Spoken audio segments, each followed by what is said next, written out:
like to welcome you to this presentation of Plymouth Profiles. Plymouth Profiles is an opportunity for us to be visiting with people from the greater Plymouth area. And today we're delighted to have Patrick Browne. He is from the Plymouth Antiquarian Society. Patrick, welcome. Thank you very much. It's a pleasure. Here. So Patrick, for people that may not have met you before, give us a little of your background. Where'd you grow up? Where'd you go to school? So, Massachusetts, born and raised, lived in Massachusetts all my life. I grew up in Acton, Massachusetts, right next to Concord, and so I was really raised on the whole Revolutionary War history of Concord and also the Transcendentalist history of Concord. So since I was very young, I've had the history bug. It's kind of been in my blood. And I after going off to college, getting a master's, I landed in Plymouth in 1996 and lived in Plymouth for about 16 years. And I've been on the South Shore really ever since 1996. Love the Transcendentalist. Yeah. Emerson, Two Roads Diverged, and Thoreau with Simplicity. Yeah. So you went to school and graduated, and what have you done since then? So in Plymouth, I've worked for a few of the different historical organizations. I worked at Plymouth Plantation for a short while, learned a lot about how to build pilgrim houses. I picked up some fascinating things from the artisans there. And then I went to Duxbury to be executive director of the Duxbury Rural and Historical Society. So many years, and I still can't say that word. So I was in Duxbury for 15 years, then became executive director of Pilgrim Home Museum. And then I went off to work at Boston University and get my PhD in history. So I was in Boston for about 9 years, working in Boston, living still on the South Shore. And then it was just a year and a half ago that the Plymouth Antiquarian Society job opened up. And I thought, I really want to get back to local history. I mean, this is really where the work is done as far as I'm concerned in terms of preserving things and caring for collections and doing the hands-on work of taking care of history. So many people know about the Pilgrim Hall Museum or now Plymouth Pawtuxet, but what is the Plymouth Antiquarian Society? Yeah, so it's true we are maybe a little lesser known, but we're working on that. And we own, Plymouth Antiquarian Society is just over 100 years old. It's an organization that was founded by a group of women initially, and their purpose was to save the Hedge House. The Hedge House was a historic house. Beautiful, beautiful house. It's now our headquarters and our primary museum. The Hedge House was going to be demolished to make way for Memorial Hall. That's where the Hedge House used to be, where Memorial Hall is now. And this group of women got together to save the Hedge House, and they came up with the plan to move it down and have it facing Water Street. That saved the building, and now they began to amass historical collections, and they did that with extraordinary energy and enthusiasm. The collections that they amassed are tremendous. And the Antiquarian Society now owns 3 houses downtown. So there's the one representing a different century, each one representing a different century of Plymouth's history. So we have the 1809 Hedge House. We have the 1740s Spooner House on North Street. And we have the 1670s Harlow Old Fort House on Sandwich Street. Good. And all 3 are open to the public? They are for special events and for they can also be opened by appointment. But we have special events over the course of the whole year at all 3 of those properties, and those are opportunities for the public to come and enjoy those properties. We are really trying to boost our calendar of special events lately, and this year I'm proud to say I think PAS had our busiest year in recent history in terms of public events, and I'm pleased to say that every single one of them sold out. So the interest is there, the enthusiasm is there, and we're really excited about it. I've also attended some events there. I believe a chamber event, even a political candidates event at the Hedge House outside in the lovely gardens. Yep. Hedge House is a wonderful venue for community events. We partner with various groups to hold events on the lawn in the Rose Briggs Garden that you mentioned. Probably the best known of those is the Thirsty Pilgrim event, which is the big festival run by the Lions Club. That's right. Once a year, and that's probably the biggest event to take place at the Hedge House. Yeah. So if people wanted to contact PAS, how would they do that? So the best way is to visit our website. It's PlymouthAntiquarian.org. And you can email for general information. You can email info@PlymouthAntiquarian.org. But on our website, you'll see our calendar of events. You'll see how to join and become a member. Becoming a member is the best way to stay informed about what we're doing. We send out so much information to our members. Members get advance notice about our various events.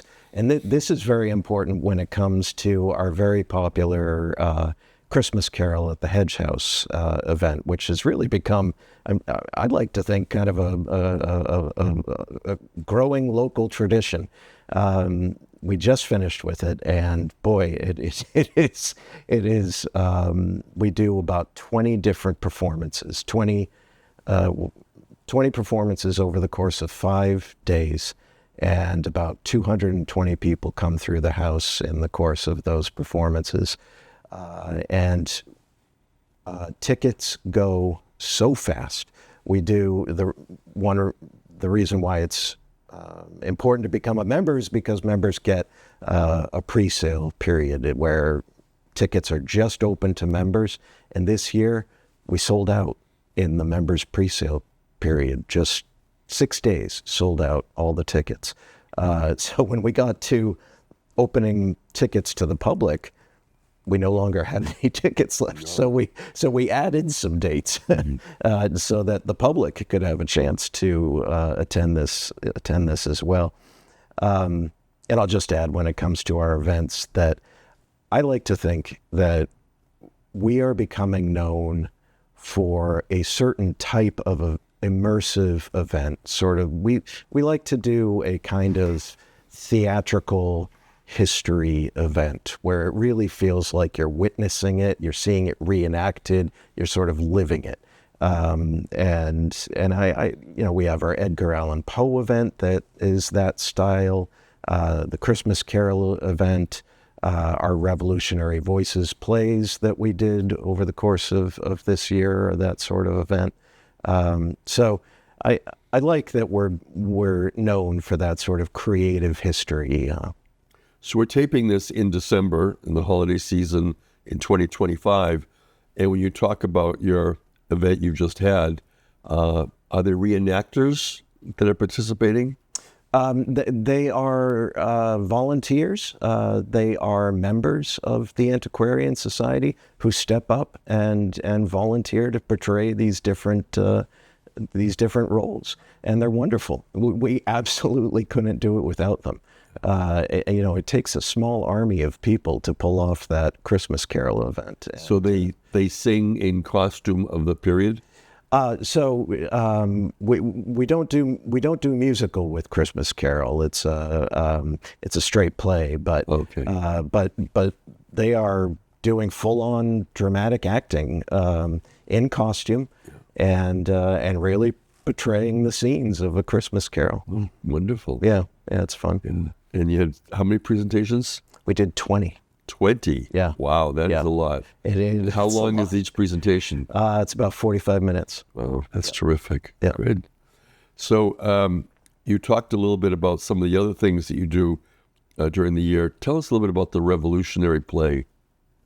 So this year, being the 250th of the start of the American Revolution, 1775, conquered Lexington, shot heard around the world, we really wanted to put an emphasis this year on a set of events that we referred to as Revolutionary Plymouth 250. And one of those events, we had several, but kind of the centerpiece was this play, a short play that I wrote based on research that I have been doing into Plymouth's town records, into some letters from the period. And what I really wanted to depict was the debates of Plymouth's Committee of Correspondence, which had the very important job of not only communicating about revolutionary matters with other towns, but also would present policy to town meeting about, what are we going to do about, resisting the British on X. And so as these questions came up, what are we going to do about people who insist on selling tea because we're outlawing tea, but there's still people in Plymouth who are selling it? What are we going to do about them? They would present these policies to town meeting. And so I decided I wanted to try to capture what their debates may have sounded like. Their debates about liberty and loyalism and tea and all these issues. And it was fun. It was a lot of fun putting that together. So we first performed that in May in the 1749 courthouse, which was great because that courthouse is where the town meetings took place. So we were playing this out in the location where it actually happened. That was a lot of fun.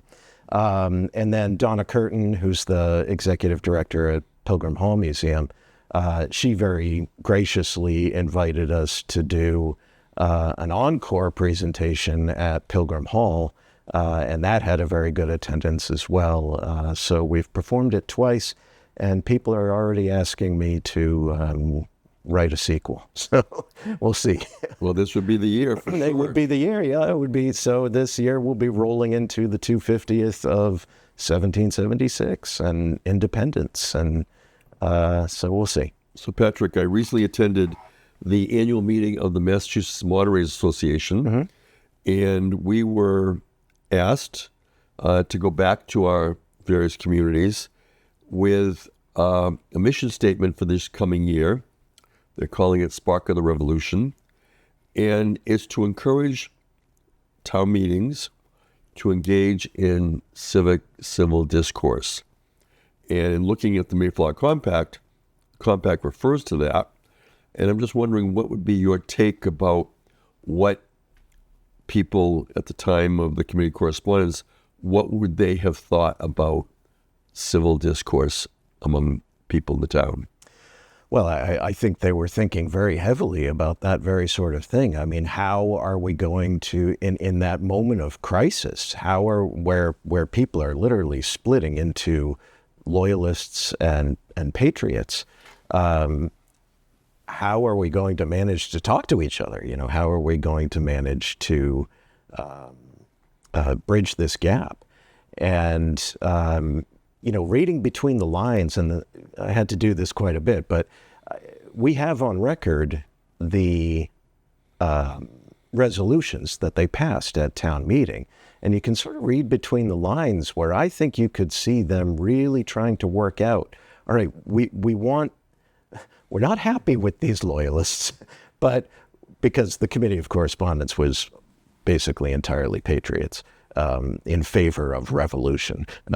So, they weren't happy with the loyalists who wanted to stick with the king, but I think you can see them trying to figure out a way, all right, how do we talk to these people? How do we bring them into these meetings and have some sort of discussion?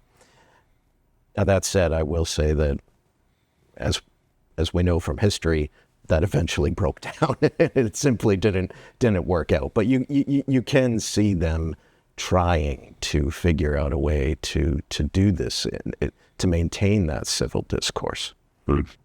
Now, Patrick, you brought some things to show us. Tell us about them. I did, yes. So let me get the beverage out of the way here. I brought, the Antiquarian Society has, I talked about the houses that we have, but we have a tremendous collection of all manner of things, furnishings, letters, photographs, archives. We are particularly well known for our historic clothing collection, and it is massive. And we are, generations have been trying to keep that historic clothing collection organized. So we have all manner of things, but I just wanted to bring a few things just as samples to show you. Given your role in town government, I brought this particularly for you. So this is a 1794 book that belonged to Ephraim Spooner of the Spooner House on North Street. And you can see there it's called The Town Officer. Nice. And this was published in Boston. This was the manual for how to run town governments in Massachusetts. And how do you protect and preserve that? So we keep it in... these are all acid-free materials, so they won't damage the book at all. And we keep it in the best temperature and humidity environment that we can. Right. And we don't have full humidity control, but we can keep it in a safe environment. But this belonged to Ephraim Spooner, who was, he was a selectman. He was town clerk for 52 years. He was town moderator, so your predecessor just separated. Yeah, a little bit. 250 years or so. But I can imagine him bringing this book back and forth to different town meetings, and even maybe consulting it during town meetings. So that's excellent. That's a fun one there. This is a facsimile, so I didn't bring the original. The original is back at Hedge House, but this I can handle because it's just it's a copy. Facsimile, right? And this is a facsimile of what I think is one of our most special documents. This is the Constitution of the Plymouth Female Anti-Slavery Society. Nice. And it dates to about 1835, and it is a wonderful example and a tangible connection to Plymouth's history of activism, Plymouth's role in the anti-slavery movement. It was a hotbed of anti-slavery. The Underground Railroad was active moving through Plymouth. And these women were at the forefront. And so most importantly, I think it is a telling example of the growing role that women played during this time in getting involved in public affairs during the 1830s, 1840s, 1850s. So this is truly one of my favorite documents that we have. It's interesting. I mean, Plymouth started with the Mayflower Compact, which really was one of the basis for town meeting in general in Massachusetts and New England. And even today, Plymouth Town Meeting is in the lead role of hybrid town meetings where we have now remote and in-person participation. We're the only town meeting that got home rule petition approval from the legislature to do the hybrid town meeting. So we're very pleased and proud of that. Yeah. But it doesn't surprise me when you say that Plymouth has historically taken a lead role in many governmental activities. Absolutely. Absolutely. I have a couple more. One is, so this is just one sample of our massive historic clothing collection. And I mentioned we have this initiative. It's a key initiative that we have going on right now to get a better grasp on our historic clothing collection. I'm not going to take it out of the box, but maybe you can see that. Okay. This is a shoe that belonged to Mercy Otis Warren, Okay. who during the 1700s, she was one of the most important Plymouth historical figures during. She wrote to John Adams, or John Adams' wife, right? She did indeed. Yeah. They were good friends. Mercy and her husband James Warren. They lived on the corner of Main Street and North Street Square area. Yep. And they were in communication with basically every major revolutionary figure. So it's just wonderful to have this sort of connection to her. We were only given the one shoe. We didn't lose the other one, I swear. We were just given the one. And one more that I'll show you. So I study all different periods of American history, but my real passion is the Civil War era. And so Civil War artifacts, I just... I went to undergrad at Gettysburg. Did you really? Undergrad, they had a whole year course on the Civil War. Wow. At Gettysburg. So we have many Civil War artifacts that belong to Plymouth soldiers and Plymouth people during the Civil War, living during the Civil War. But this might be my favorite one. This belonged to a Plymouth soldier named Benjamin Hathaway, and he was a school teacher here in Plymouth. 28 years old, he signed up with the 38th Massachusetts and went to serve in Louisiana. And this, if you can believe it, this is actually a piece. You might know that the soldiers then were issued this incredibly inedible, hard as a rock, these crackers that were called hardtack. This is actually hardtack from 1862. Wow. That his family, he sent back to his family. It's hard enough that he could write on it, hardtack, Ship Island, 1862. Ship Island is an island off the coast of Louisiana. Wow. That was used as a staging area during the war by the Union Army. Piece of soldier's hardtack from 1862. You're not going to find too many of those. No, I don't think so. Anywhere. Yeah. And we have several different, we actually have numerous Civil War uniforms in our collection, and they're really wonderful. Yeah, and we try to do exhibits and displays of these things at the Hedge House so that people can get a look at what's in our collection. So again, if people wanted to contact you, what's the best way for them to do that? So definitely by email, info@PlymouthAntiquarian.org. Our phone number is 508-746-0012. People can reach us that way as well. But online is definitely the best way. And I should mention our Facebook page. We're on Facebook, we're on Instagram, we're on LinkedIn. But our Facebook page is very active. So just go on Facebook and search Plymouth Antiquarian Society, and you'll find our page. And is the Antiquarian Society connected with any of the other historical groups in the town? So not officially, but we certainly have very strong collaborative relationships with these different groups. I mentioned Mercy Otis Warren. There's a new organization in town, the Mercy Otis Warren Society, that is working to promote her legacy. Nice. And we have teamed up with them for multiple events. Revolutionary Voices was presented in conjunction with the Mercy Otis Warren Society. We team up with Pilgrim Hall for various things. PAS and Pilgrim Hall Museum co-sponsor monthly tours of Burial Hill on the first Saturday, 1 o'clock on the first Saturday of every month.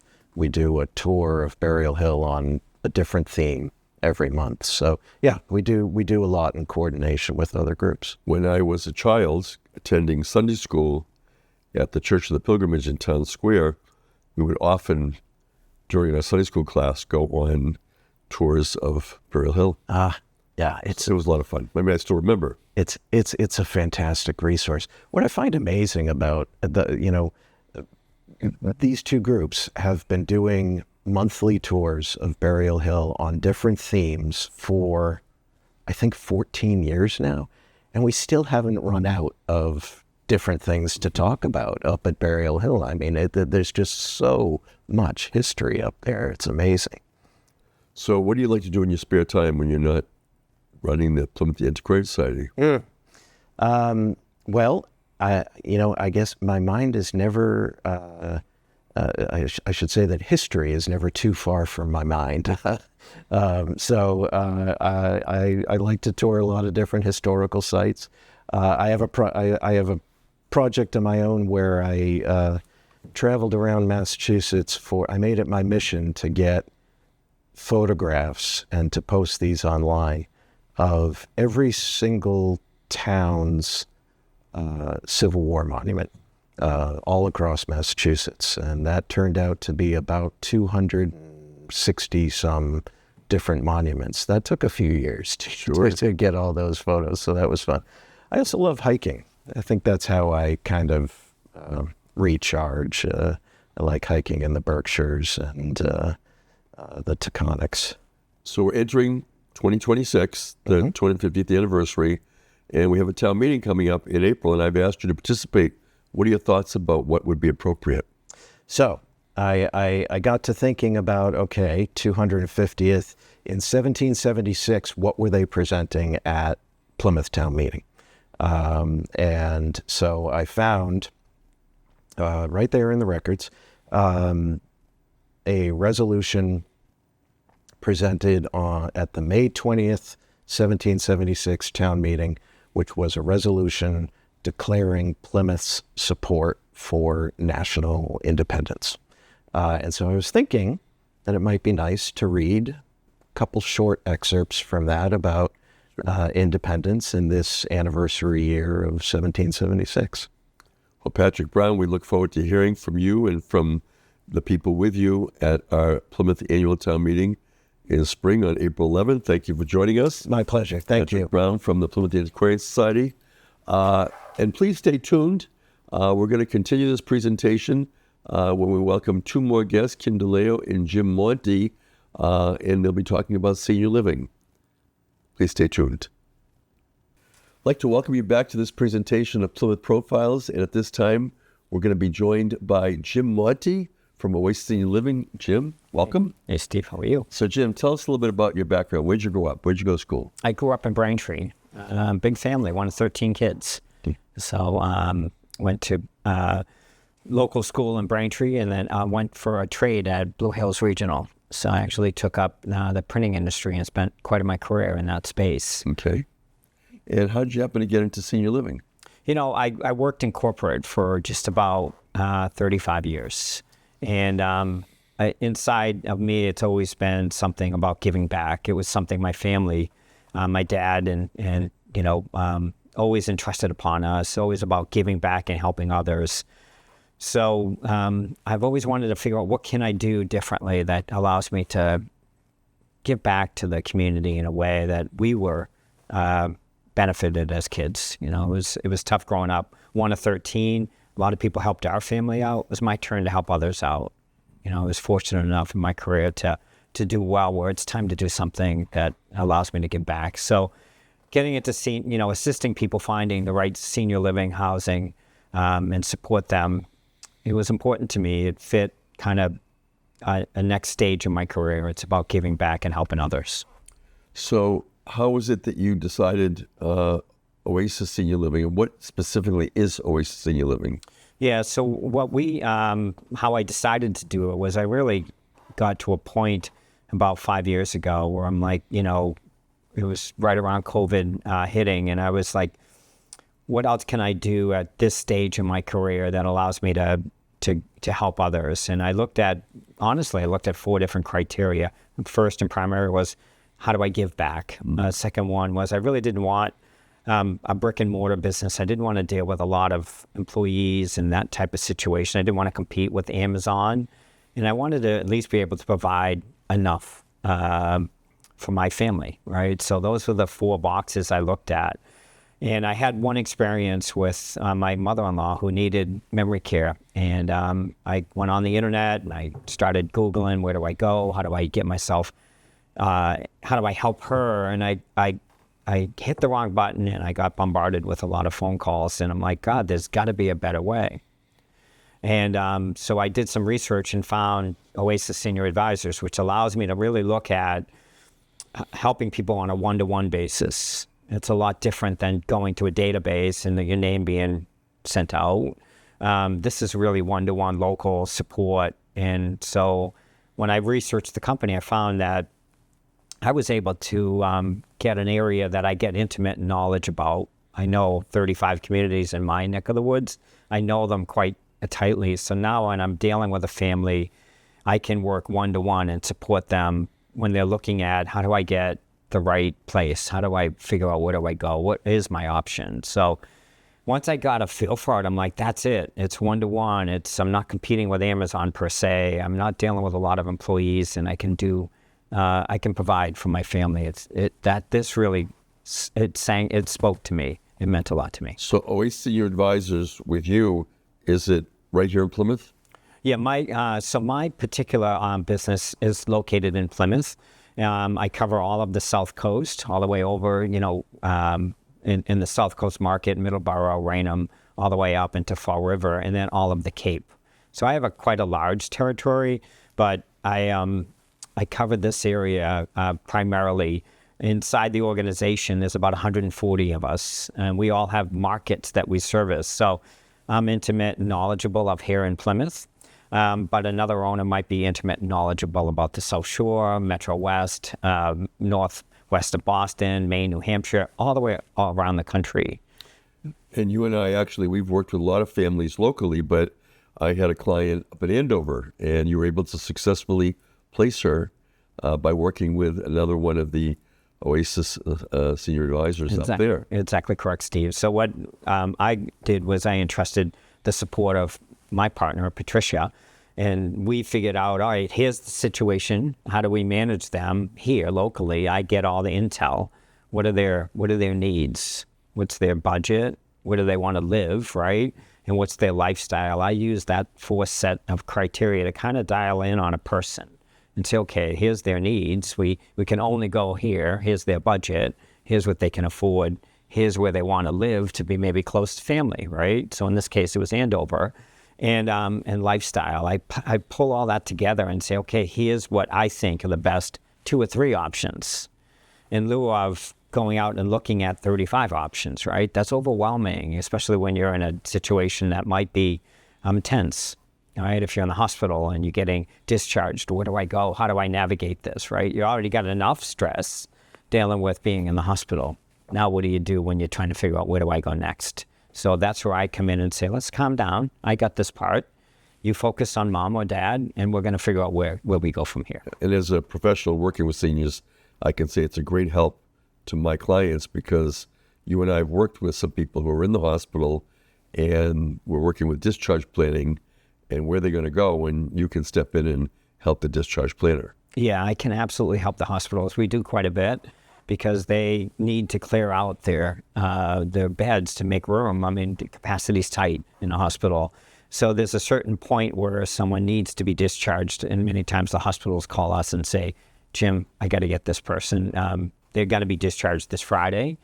Today's Wednesday. Can you figure out how do we go from here? So my record time is 22 hours where I can get somebody moved out, which is, within a day, I can find a spot, get all the proper paperwork, get all the agreements pulled together, and get somebody moved in. Normally, we want a little bit more time because I want somebody to kind of take their time and find the right spot.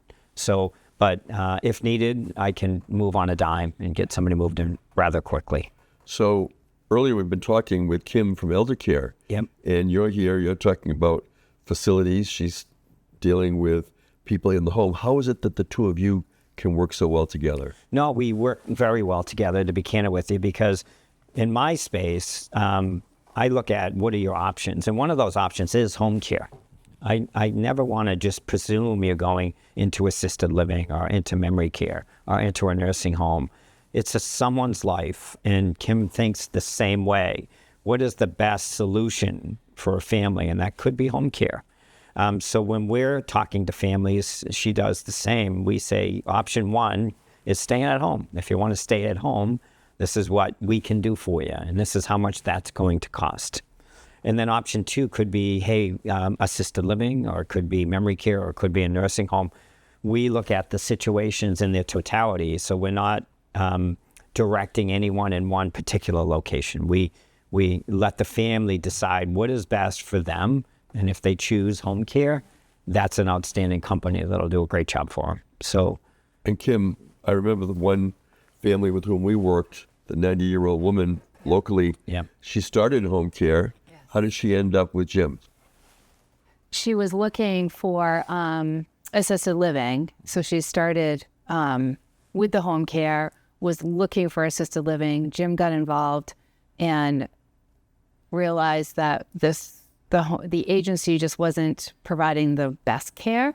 So then he recommended that I reach out, and she ended up switching, and it worked out, wonderfully. That was a great case that we worked on. And then did you manage it to a point where she then left from the home care to the assisted living? She ended up in the hospital. Yeah. Unfortunately, and then she needed to go to an assisted living, and so Jim came back in. So it started with Jim.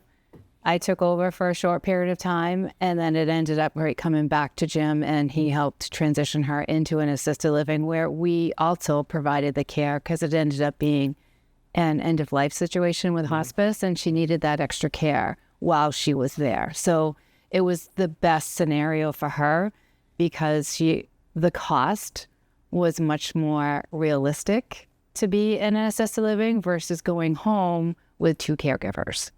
So it was, we discussed that. Like I just said, we can take you home, we can do it, but I don't think that's in your best interest. I think we transition here and see how things go. So it came full circle. Jim, it sounds like it worked well to cooperate with elder care. Absolutely. So for us, it was a partnership. Yeah. And we were communicating quite a bit on that particular situation, because we listened to the voice of the senior. She was 90 years old. She liked her house, and she didn't want to leave, right? But she didn't really like it. She did, and she was tough.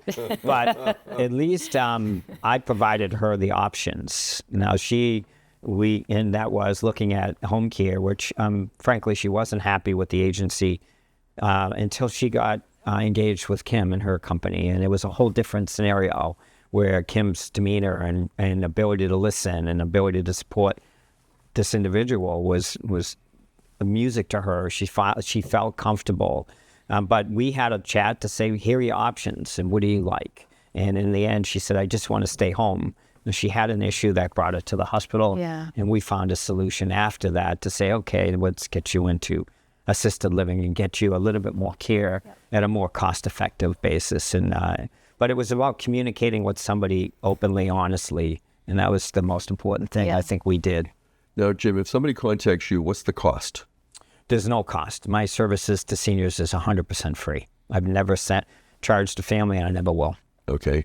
People want to contact you. How do they do that? Call me. You can go to my website, which is oasissenior.advisors.com. You can call me at 617-235-5817. My email's a little bit long, but it's jmonti@youroasisadvisor.com. So if you're not charging them, it seems like a no-brainer for people to contact you. But if somebody's watching and they say, oh, well, I know XYZ assisted living, why don't I just call them rather than call Jim? What is it that you offer rather than somebody calling just one facility? No, it's a great question. And the financial part, someone's probably going to say, how does he do this for free? We get compensated by a community that ultimately, if someone decides, hey, I want to move into assisted living, that's how we get compensated. Frankly, about 70% of the business we do business with, people we do business with, they may pick home care, or they may need a nursing home, or they just want to stay home. We don't make any money on those consultations. So that's how we get compensated. But it's a great question. If someone says, well, I'm just going to go to that place across the street. I'm completely unbiased. I don't have a place that I'm going to send you to. I'm going to listen to you first. And I'm going to use that 4 sets of criteria that I look at. What's your budget? What's your needs? What's your location? And lifestyle is the least important of them all. Some people say, I want a pool. But and we figure out, get them their checklists, right? I'm unbiased, and I know the intimacies, I know the intricacies of each community. I know everything about them. So if a place that someone said, well, my mother was there 5 years ago, and that's where I want to go, in 5 years, things change. And just because they're across the street doesn't mean they're still good. So where you bring me into the picture, I'll look at the picture and guide you on what is best for you. And I always encourage you, let's look at 2 or 3 places. Because just because somebody says good things about this one doesn't mean that you shouldn't look at 2 other choices. Jim, if you're not doing Oasis, what do you like to do in your spare time? I do a lot of charity work. Today I delivered poinsettias to hospital Philip patients. I did the same thing yesterday to 2 other hospitals. I do a lot of work with veterans services. I try to do a lot of charity. We do Flags for Vets, where we place about 80,000 flags at the Bourne National Cemetery, both Veterans Day and Memorial Day. I just like to give back. How can I help others? We've all been blessed in so many ways. How do we give back to others and help others inside that might not be as fortunate or might have a higher need? Okay. And if people want to reach you, they can either speak to you on the phone or maybe in person? Either way, no matter what anyone needs, I'll do. We do Zoom meetings. I'll do in-person meetings. I'll go to your house. You can come to my office. I'll do whatever you need. A lot of times families want to get engaged, and the children might live far away. So oddly enough, we do a lot more Zoom meetings than I ever thought I would. But that's because I'm engaging a daughter or a son who might live 2 hours away with mom or dad who's local. And then the all of us get together and figure out where are we going, and what do we do? Jim Monti. Thank you, sir. Senior Advisors. Yep. Thank you for being with us. Jim, thank you for staying with us. Of course. For the rest of this. And this completes this presentation of Plymouth Profiles. I want to thank the staff of the local scene, both here in the studio and in the control room, for supporting us.